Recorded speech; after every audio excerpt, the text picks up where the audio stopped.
All right, well, welcome to the PGA Show. Welcome back to the channel. We're doing it a little bit differently than last year, where I recapped the best things I saw at the show back home in the studio. Now we're doing this live from the PGA Show, thanks to the PGA of America and their setup here for media studios. And I have a friend of mine, but also someone that I look up to a lot now that I'm in this gear space, Mr. Ryan Barath. Another great Canadian boy here. That's right. From We're scratch. supposed to be here getting out of the freaking cold, and it's like so cold outside. I know, it's very, very cold. Like I drove 2 hours from Jacksonville, and there was snow in the forecast, and they canceled school. Yeah, we brought Canadian weather with us, but you're here with your family, and you guys are doing Disney. Doing Disney, we did the whole bit, and yeah, it's fun. I mean, we're here with, as you kind of alluded to, like here with the Scratch team. Yeah. It's our first PGA show here, and you know, as the gear are there, it's like this is like kind of the mecca to see everything all in one place, which is a lot of fun. I know, for me, so if you don't know, this is our recap of the coolest things we've seen at the show while we're here. And for me, newer in this space, I've been coming to the show since 2018, but it was always so focused on like my sponsor of TaylorMade and Adidas. And then over the last couple of years, I've been to look at so much more, and it's like there's so much great and cool golf equipment. So, a bit of our flow here. We're each going to talk about, when there could be overlap, like the 5 kind of coolest things we've seen on the floor right behind us. So, as the guest, take it away. What's like, in no particular order. It's not like one thing's cooler than the other, but like what are the things that are sticking out to us? So in no order, I think one of the biggest things that I see now, and as someone who like wants to do this for myself, I know you built one yourself as well. I follow the channel. Yeah. Your own indoor hitting bed. I live in a cold climate. Even now here, like down in Florida today, it's a cold day. They got indoor simulator places all around here because if it's not nice outside and you want a place to hang out, or you want to go someplace at night and you don't want to go to a Topgolf, or you want to do, you know, just maybe lock into a little bit of practice, having the like your own space. They've become so much more affordable now, and some of them are even becoming all-in-one. So you've got companies here doing projectors and turf and all these things. And like one of the ones that I've had the chance to test, and I saw it again, and seeing people's reaction to it in real time, is like the Garmin R50. Yeah, that thing looks, I haven't got my hands on it, but yeah, it looks like it's all-in-one. It is. It's all-in-one. It's like, I don't know, it's about the size of like a 12-pack of like 12-ounce cans, like whether it be your drink of choice. Labatt Blues. Yeah, and so with that in mind, like you've got this big screen, and it is so intuitive. Yeah. And I think that's the thing that we see now with modern technology is like, if my dad or someone else is going to go get one of these things, right? Like, they want to be able to put it down and use it. Yeah. Inside and out, it doesn't matter. And so like we're seeing, I think, the advancements in software, as well as the way these systems integrate into each other, is so much fun. Because I've even noticed on the channel over the last year and a half, like videos about affordable launch monitors, affordable setups do so well because so many people are interested in it, because like the barrier of entry is so much lower to do it. Like I even remember growing up, like for us, especially growing up in Canada, like to find an indoor place was hard, so hard. And no chance you're doing it yourself at home. No. And then it's like your net set up, and then your nets don't give you the greatest readings. It's amazing. Yeah, it's one of those things, and every booth that has it, it's basically a showcase of like, you could build this at your house. Yeah. It's not just our launch monitor, but look, you could build this at home. And there's a lot of them selling obviously to like places that are building out studios and building out bars and restaurants and those kind of like facilities that would be like kind of bigger accounts. But they also have the personal side of these things where it's like, look, we will design, and we have contractors who are available who know how to install our equipment. We can put one in your house, we can put it in your garage, we can put one in a separate space if you want, in your house, in your backyard, wherever it happens to be. And to me, like, the accessibility to the technology is the biggest part of that story, and that's why I think it's like probably the number one thing. Because we got lots of clubs to talk about. Yeah. But the accessibility to play the game when you want, how you want to, in the comfort of your own house or your garage. Use it as a game improvement tool. Yeah, I think it's still one of the things that like every single year, because it's technology focused, cost comes down, quality goes up, and it benefits the consumer. Yeah. Okay, so I'll kind of, my stuff was mainly clubs because like that's what I'm trying to pay attention to. But so FlightScope released a rangefinder. And at first I'm like, okay, cool, rangefinder. I was not, and I've been like a Mevo Plus loyalist I love that thing. forever. Great thing. And I was like, a rangefinder, cool. Like, and then when I got there and like got to experience it and like what it is with the gapping, with the AI and the environmental optimization, like it's a rangefinder that is legitimately gonna caddy for you. Yeah. I know another brand has done it. I know like Bushnell, and I don't know how their stuff is all with Foresight and Bushnell. I don't know that, but like I only put my 7-iron in for like the AI gapping, and the numbers it guessed that my yardages would be with my irons were like pretty damn accurate. Yeah. So then you get this rangefinder that takes into account air, moisture, humidity, wind, and then whatever data you've put in, input from simply da-da-da, or from your practice sessions about how far you hit your golf clubs. You now have a rangefinder that's like, okay, it's 132 yards, but it's playing like 138. You should hit X, based on like you should probably hit a 9. Like, as opposed to like, oh, it's 132. Maybe it's playing like, oh, maybe like a hard pitching wedge. That is really, really cool. I didn't expect much from it, but it definitely made my like top 5 coolest things I saw, because that was like, super unexpected. I think the other part of this is as well is that the integration of helping the game improvement side of things. Yeah. Now we're seeing more of that, because we know, as like from the equipment space, and I've talked to people here, because of the rules of golf, because of the way that they're able to integrate really great engineering from all these OEMs, the incremental improvements that we are seeing in equipment is better offset when people get fit, right? Like you see the huge advantage when you actually get fit for clubs. So a lot of these companies are leaning into more fitting technology. I think that, again, the next thing I'll talk about is, which I've had the chance to test already, is Cobra's Future Fit 33. Yeah. They've got more settings than anybody else in the hosel. You add that into the idea of the fact that, look, we're going to give fitters this chart to help golfers get fit. Now, look, I'm not saying that other companies don't have fitting tools. They all do. But for them to go, I don't want to say go out of their comfort zone, but like to really step ahead and be like, look, we're going to put our stake in the ground. This is where we think it should be. This is where we want our product to be. Yeah. I think it looks great as far as buzz is concerned. Cobra was buzzing yesterday. Yeah. You know, they got even demo day. Yeah. In the rain, I was there. They had the biggest tent. They had the biggest cover, but demo day was really exciting there. It was really fun. Like that driver got to hit it, and it was impressive for sure. I think cool. So like that was in my top 5 too. A bit of the DS Adapt, but pairing with the shaft that I got to test the DS Adapt in by a brand Artera. Artera. Never even heard of them. Didn't even know. Turns out I knew one of the guys from back in the day when I was a club fitter. He worked for Matrix 12 years ago. He gave me a custom shaft with my name on it 12 years ago. Didn't even know about this company. And I went between gray and blue, and it was like, wow, this is an impressive. He gave me the whole spiel and explained it to me, and it's a bit like I gloss over a little bit. I don't know the whole. It's not that interesting to me or exciting to me, but like the performance and the feel and the stability, whoa. And then even in that little fit experience, and it was like I hit it first, and it was like 4,400 RPM spin. So my brain like, shaft's way too spinny. All I did was change 2 weights in the driver head. Didn't change loft, didn't do anything. Changed 2 weights in the driver head.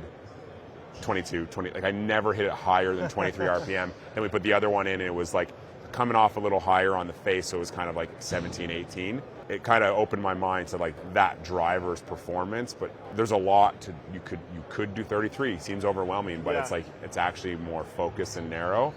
But that driver, that shaft experience, that's like that makes my top 5 for sure. I can't wait to get those shafts into my driver, whatever driver I land on this year.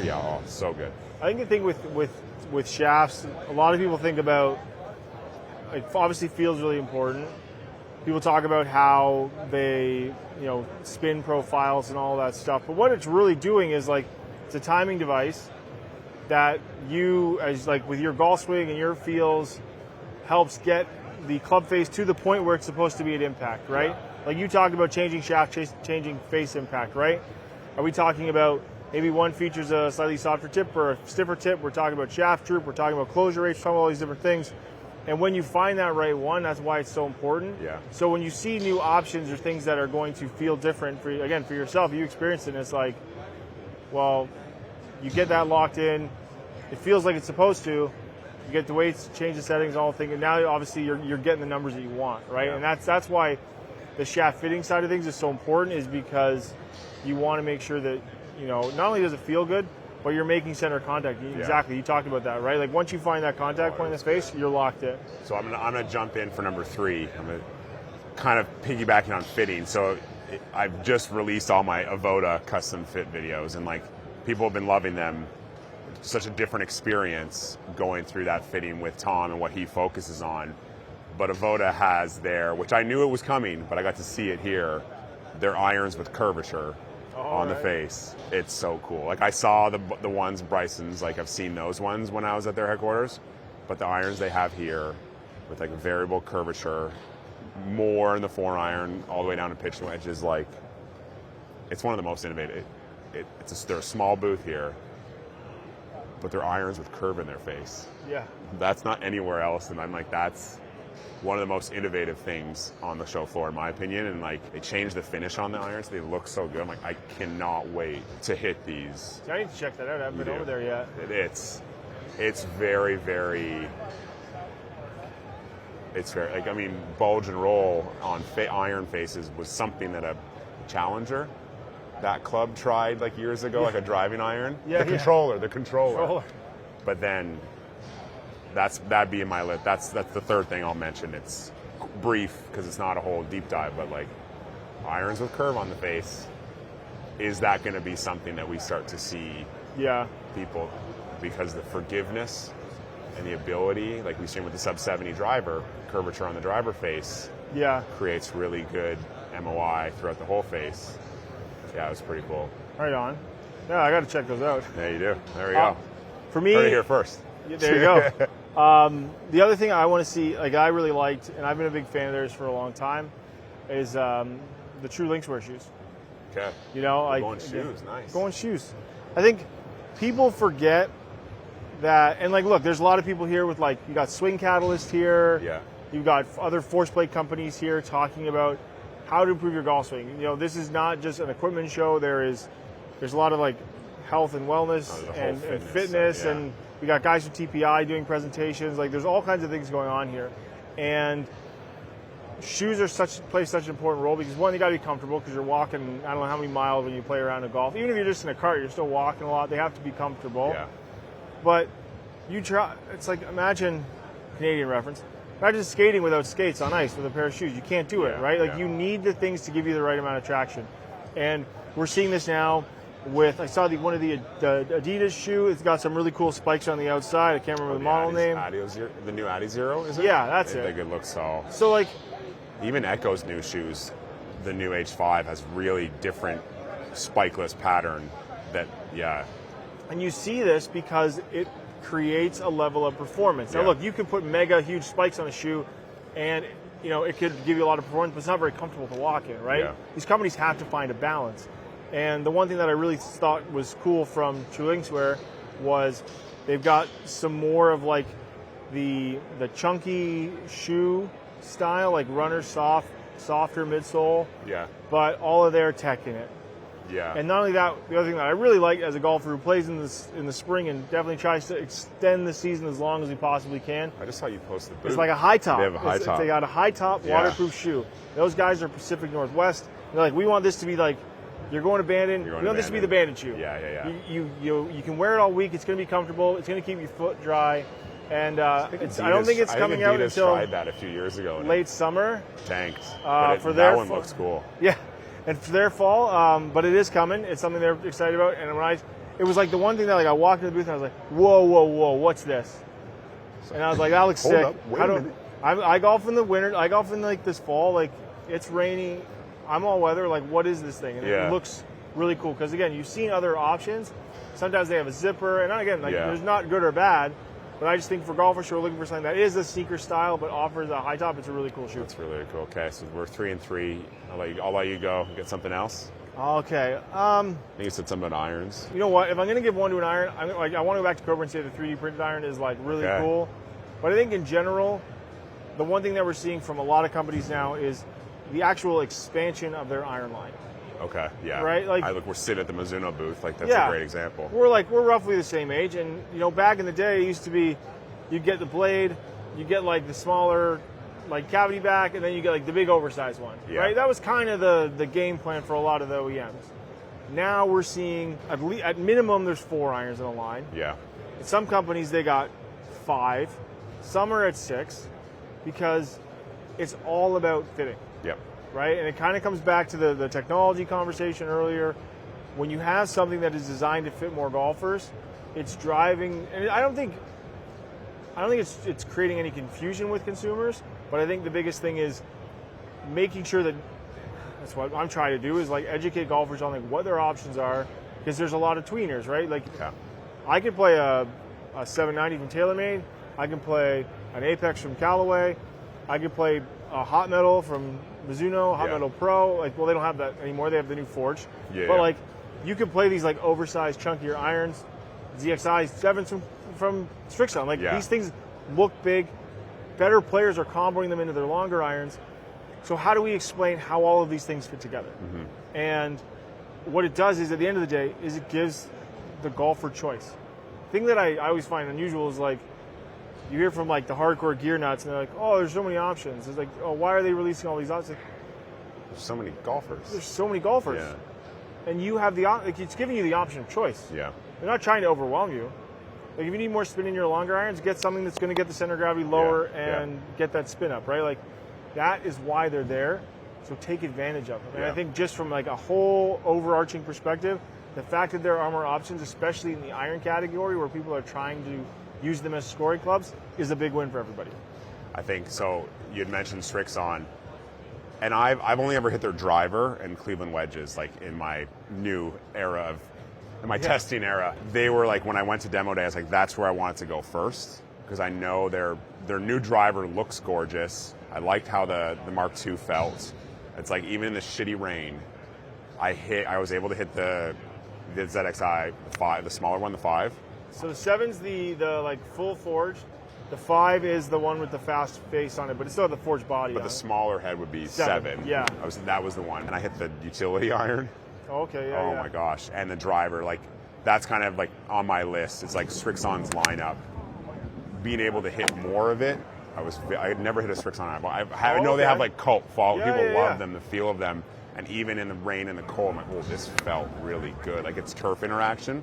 Yeah. So that's in my top 5 for sure. Like, that lineup of Strixon, and even a driver, like guessing a shaft, a Ventus Blue 6X. Like, but it was like, man, looks so good at address.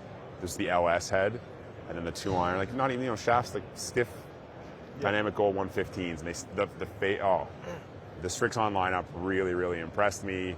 Being able to dive deeper into it for the first time, even if 20 minutes in the cold and the rain. And then obviously aesthetically it's so nice. But yeah, for a bigger head, it certainly didn't feel like it. It felt as buttery as like a nice blade felt. So yeah, that's in my top 5. That's definitely in there for sure. What's your last one? So my last one is Powerbuilt. Okay. Nice. Yeah, like so Ryan, actually, you first posted something about Powerbuilt some months ago, and I messaged him like, dude, what?